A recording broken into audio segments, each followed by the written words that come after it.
ഇത് ഷംസുദ്ദീൻ റളിയല്ലാഹു അൻഹു, സയ്യിദ് ഖമറുദ്ദീൻ റളിയല്ലാഹു അൻഹു, സയ്യിദ് നൂറുദ്ദീൻ റളിയല്ലാഹു അൻഹു. ഇവർ മക്കയിലെ രാജകുമാരന്മാരും ന്യായാധിപന്മാരുമായിരുന്നു. യുദ്ധക്കളത്തിൽ വീരശൂര പരാക്രമിയായി അറിയപ്പെടുന്ന സയ്യിദ് ഷംസുദ്ദീൻ റളിയല്ലാഹു അൻഹുവിന് സ്വാഹിബുസ്സൈഫ് എന്നൊരു സ്ഥാനപ്പേർ കൂടിയുണ്ട്. നേരിട്ടെതിർത്ത് തോൽപ്പിക്കാനാവാത്ത ഈ മഹാനെ അസ്ർ നമസ്കാര വേളയിൽ ശത്രുക്കൾ വധിക്കുകയായിരുന്നു. അങ്ങനെ ആ പുണ്യപുരുഷൻ സുജൂദിലായിക്കൊണ്ട് അള്ളാഹുവിന്റെ സ്വർഗലോകത്തേക്ക് യാത്രയായി. ഏർവാടിയിൽ നിന്നും 50 കിലോമീറ്റർ അകലെ വൈപ്പാർ എന്ന പുഴയോരത്താണ് ഇദ്ദേഹം ഷഹീദായി വീണത്. വലിയുല്ലാഹി നല്ല ഇബ്രാഹിം ബാദുഷാ റളിയല്ലാഹു അൻഹു ബംഗാൾ ഉൾക്കടലിന്റെ തീരത്ത് ദീനുൽ ഇസ്ലാമിന്റെ തങ്കക്കിരണങ്ങൾ വിതറിക്കൊണ്ട് ഒരു ജനതയെ മുഴുവൻ ഹിദായത്തിന്റെ സ്വർണത്തൊട്ടിലിൽ താരാട്ടിയ ഈ മഹാൻ ഏർവാടിയിൽ സുൽത്താൻ ഇബ്രാഹിം ബാദുഷായുടെ തിരുസന്നിധിയിൽ നിദ്ര കൊള്ളുന്നു.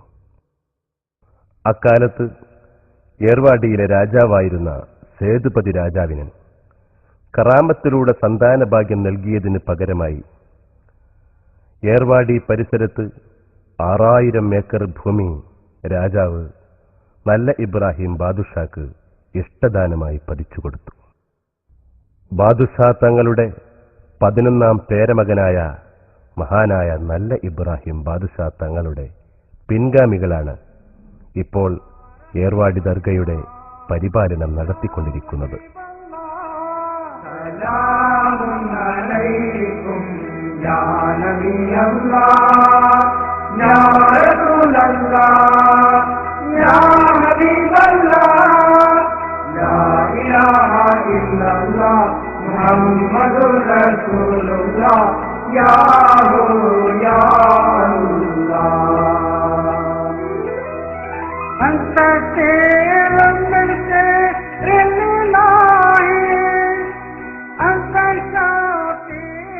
വസീറുൽ അഅ്ലം അമീർ അബ്ബാസ് റളിയല്ലാഹു അൻഹു തുർക്കിയിലെ ഉസ്മാനിയ ഖലീഫ മഹ്മൂദ് ബാദുഷായുടെ പ്രധാനമന്ത്രിയായ ഈ മഹാൻ അതിബുദ്ധിമാൻ, ക്ഷമാശീലൻ എന്നീ നിലകളിൽ പ്രസിദ്ധനായിരുന്നു.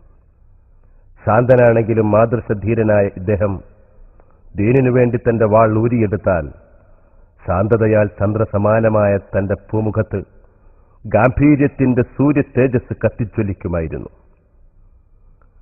ദീനീ പ്രബോധനത്തിനെത്തിയ നമ്മൾ ആരെയും ആക്രമിക്കുവാനല്ല, മറിച്ച് എതിരാളികളുടെ വാൾമുനയിൽ നിന്ന് സ്വന്തം ശരീരങ്ങളെ പ്രതിരോധിക്കാനാണ് വാളെടുക്കാൻ നിർബന്ധിതരായതെന്ന് തന്റെ നയം മഹാൻ വിളംബരപ്പെടുത്തുമായിരുന്നു.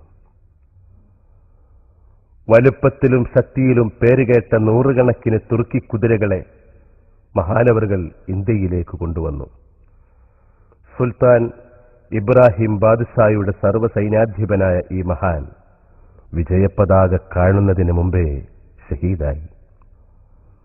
ഹിജ്റ വർഷം 583 ദുൽഖഅദ 3 1187 ജനുവരി 4-ാം തീയതി തിങ്കളാഴ്ച ഈ പുണ്യപുരുഷൻ പരലോകം പുൽകി.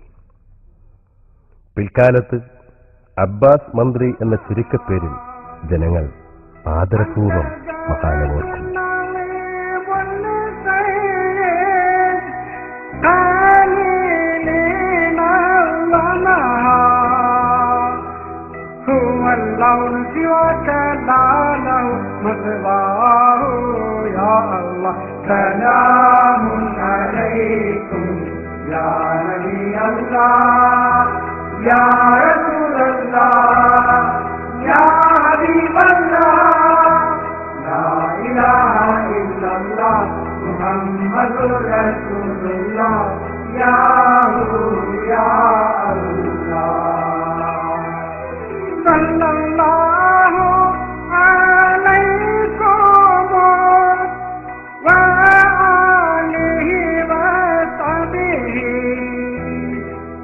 Sallallahu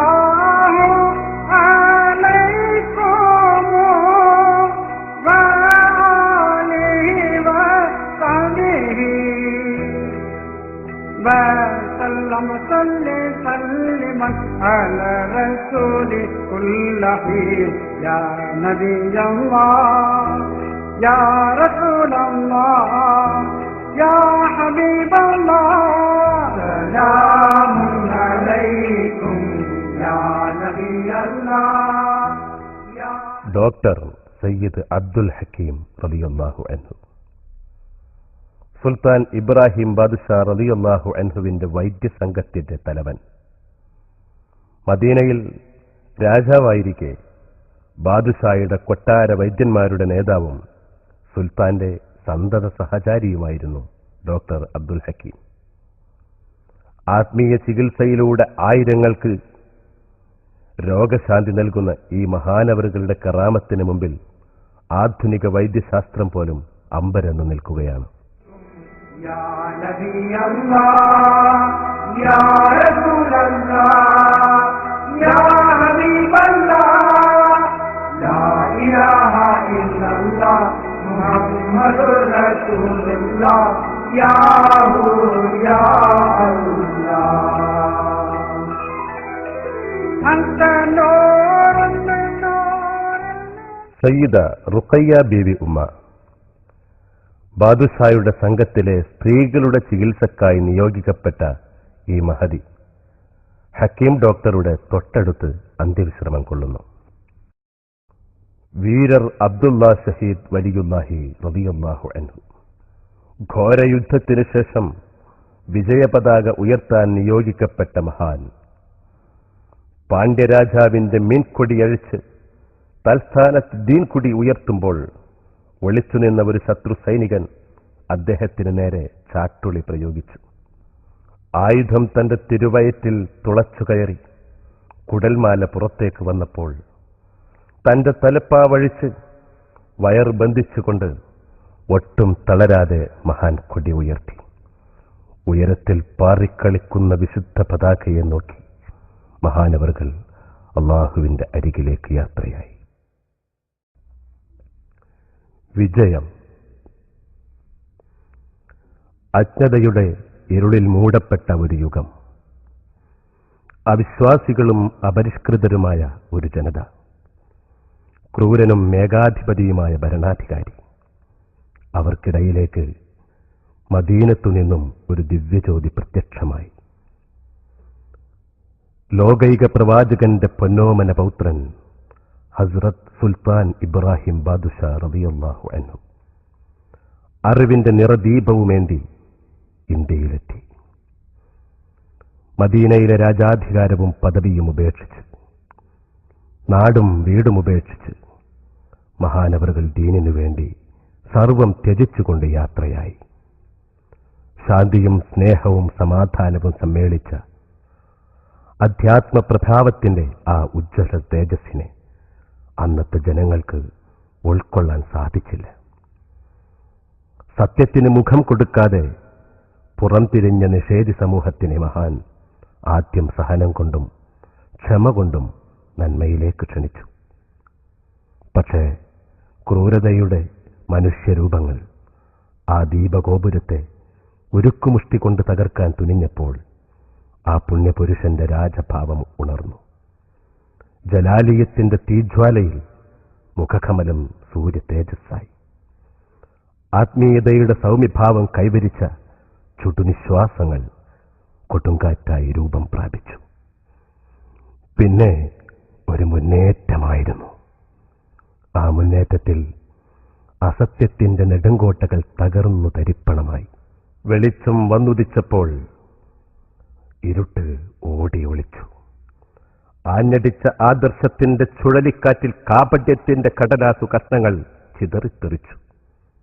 അങ്ങനെ നെറികേടിന്റെ, ഏകാധിപത്യത്തിന്റെ ക്ഷുദ്രപതാകയെ താഴെ ഇറക്കി തൽസ്ഥാനത്ത് ശാശ്വത വിജയത്തിന്റെ വിജയപതാക മഹാനായ സുൽത്താൻ ഇബ്രാഹിം ബാദുഷാ തങ്ങൾ ഉയർത്തി.